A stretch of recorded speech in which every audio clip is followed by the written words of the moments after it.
Il y a presque 20 ans, la fille d'Eladj Diop est tombée malade du paludisme un mercredi. Maladie foudroyante. L'enfant de 12 ans en succombe le vendredi suivant.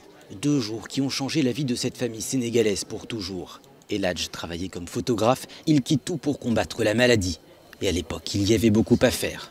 J'ai changé ma souffrance en combat de vie. Mais c'était difficile au départ parce que les gens ne connaissaient pas cet esprit de lutter contre le vecteur, cet esprit d'utilisation de la moustiquaire. En ce moment-là, la moustiquaire était très chère. Les progrès les plus simples que j'ai réalisés avec la communauté, c'est le changement de comportement par les communautés.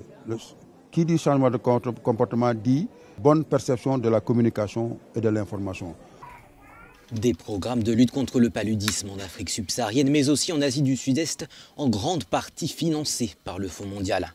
Depuis le début des années 2000, les taux de mortalité liés au paludisme ont diminué de près de 60%. Des progrès rendus possibles par un meilleur accès aux traitements et aux moustiquaires imprégnés d'insecticides de longue durée, qui est passé de 33% en 2010 à 57% 7 ans plus tard. Mais une menace fait craindre un recul, en particulier en Asie du Sud-Est, la résistance aux traitements à base d'artémisinine. Les parasites développent des résistances aux molécules antipaludiques et les moustiques craignent de moins en moins les insecticides.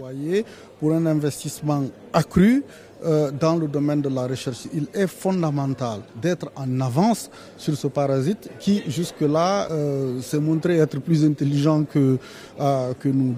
Les fonds sont donc nécessaires pour trouver la parade contre ces parasites qui causent la mort chaque année dans le monde de plus de 400 personnes. Les 2 tiers sont des enfants de moins de 5 ans.